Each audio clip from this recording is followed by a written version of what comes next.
All right, now welcome to week 1, part 2. You should have already watched part 1 and taken notes on figurative language and then written your own figurative language as practice.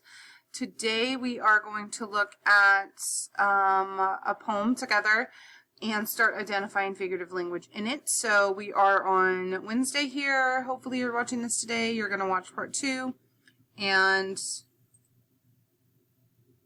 identify the types of figurative language present in that poem together with me. There are more than we're going to look at, but I have a couple lines specifically for you to look at. Tomorrow you're going to answer some questions about the poem, and then Friday you'll finish your notebook and work on iReady. So looking at our notebook, we're going to be on this page. So go ahead and pause the video now and find this page in your notebook if you haven't done so already. Okay, first of all, let's just look at the poem. Let's kind of look at the different structures of poem and talk about that, because there's a couple terms that we're going to be using when we discuss poetry that you'll have to keep in mind because I'll use these throughout the quarter. So there are two main terms right away. One is lines and the second is stanzas. When we are talking about poetry, we are not talking about sentences and paragraphs. We're talking about lines and stanzas. So you will notice in this poem that there is a line, a man crosses the street in rain, then the author had entered, next line down, and then there's another line. That whole stanza, that little grouping together, is a period, has a period at it. It doesn't have to. One stanza does not have to be a complete sentence. Sometimes they are, sometimes they aren't, but it doesn't matter. So when we identify things in poetry, we talk about what line number it is and what stanza we're discussing, okay?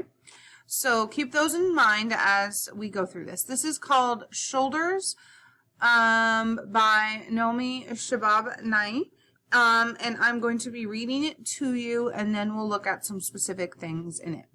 Remember, when we are reading poetry, we are discussing figurative language, which means that it is not literally what is happening. It is meant to mean something else. All right. A man crosses the street in rain, stepping gently, looking 2 times north and south, because his son is asleep on his shoulder. No car must slash him. No car drive too near his shadow. This man carries the world's most sensitive cargo, but he's not marked. Nowhere does his jacket say, fragile, handle with care. His ear fills up with breathing. He hears the hum of a boy's dream deep inside him. We're not going to be able to live in this world if we're not willing to do what he's doing with one another. The road will only be wide. The rain will never stop falling.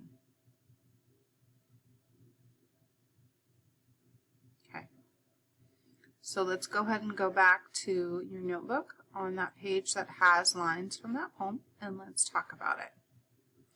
So before we get into some specific, actually before we do that, let me discuss it kind of as a general whole.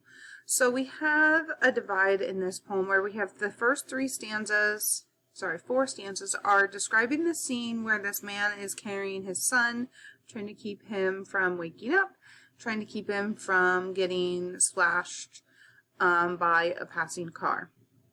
And then the last 2 stanzas here are reflecting on that and somehow relating that to we, as in this collective humanity, are going to need to do what this man is doing, okay? So remember I said that this isn't literally what's happening. We are always talking in a figurative way when we're discussing poetry. So this is not necessarily literally about a man carrying a kid, and the author is not telling us we literally need to also carry a kid. There's this sort of sense of protecting the innocent, taking care of each other. And if we don't, then there will never be a time where the world is not in some sort of storm. Okay, so that's kind of what's going on here. Now, keeping that in mind, let's now go look at the specific types of figurative language here. So these are the 5 lines that I have identified in your notebook. And we're going to talk about what type of figurative language is being represented here. So the first one, no car drive too near his shadow. No car drive too near his shadow.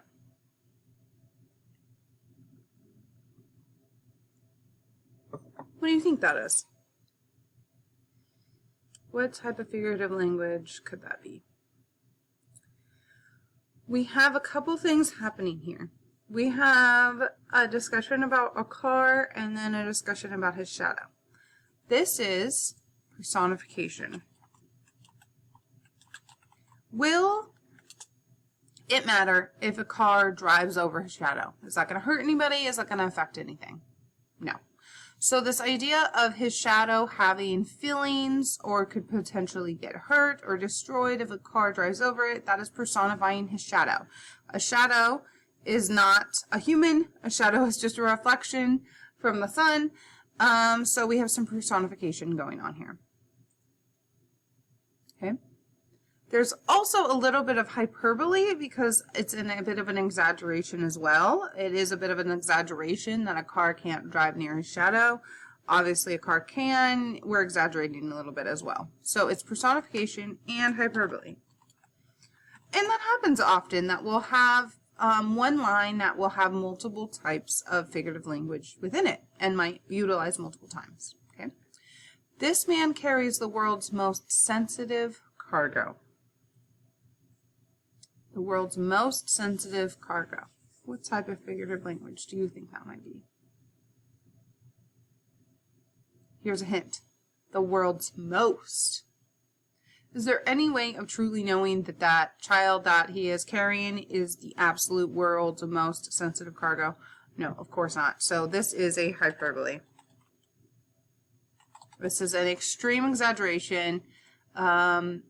Sensitive, yes, we're trying to make a point that it is incredibly important that he takes care of and cares for this innocent person in his hand. Okay. Then we have the fragile, handle with care. What do you think that might be? It is an idiom. An idiom is a common phrase that is used in other areas for other means. Saying fragile, handle with care just means like be careful with that. If you just tell someone to handle with care, it just means to be careful. You might tell someone to handle with care talking to someone. It's just this idea of like, be careful. Just be careful, right? So it's an idiom because it's a common phrase that many people already know what it means. He hears the hum of a boy's dream. He hears the hum of a boy's dream. This is two things. One, can a boy's dream hum? No, that is something only people can do. A dream can't actually hum. So it is personification.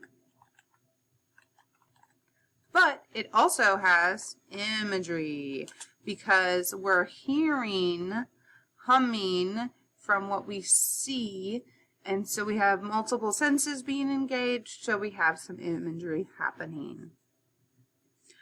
And then the final one, the rain will never stop falling. Again, I think by now you should know what this is. That's a bit of an exaggeration, right? So it's a hyperbole. This poem does utilize quite a few hyperboles, but it does have other things as well. Okay, so make sure that you have copied these down on that page, this page. Okay. Identifying what each type of figurative language is present in these lines. Make sure that you pause now and do that. So tomorrow you're going to reread the poem on your own and identify some questions. If you notice at the end of the poem there are 7 questions, you're going to choose 3 of them and answer it, or sorry, 4 of them. Sorry, 4 of them. You're going to write the question down and then answer the question here. So you're going to answer these 4 questions. What you need to keep in mind when you're reading poetry, because this is sort of your first time here, is that everything is figurative. Nothing is literal. Nothing is exactly what it seems. Nothing is what it seems. It is not about a man carrying a kid walking down the street. That is not the point of the poem. The point of the poem is that the author is trying to tell humanity that we need to take care of the innocent, the people that are less fortunate, the people who can't take care of themselves at all. We need to take care of each other for ourselves to be successful as humans, basically, right? So nothing is literal, nothing is what it seems. So when you read those questions, you try to answer them. Remember, it means something other than what it's saying.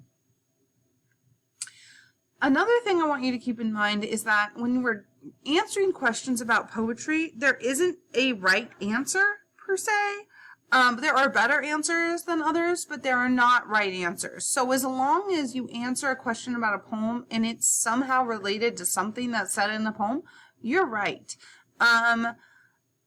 People will get into debates about what a poem means and be like, no, it means this, it means that. What I've been saying this poem means is my perception. It's the most obvious one, but there's other meanings that you could get from this poem as well. And as long as there is some evidence in the poetry that makes you think what you think about the poem, then you're right. Your ideas and your opinions of a poem are as good as the evidence you have to back it up. So if you decide to be like, oh, this poem is about a monkey unicorn flying through space, I would say, you know, that's not correct because there's nothing in the poem that suggests that at all. But there are many different ways to interpret a poem. Anytime we're doing anything figurative, there are a lot of interpretations. Another thing that you need to keep in mind is look for connections and patterns between lines.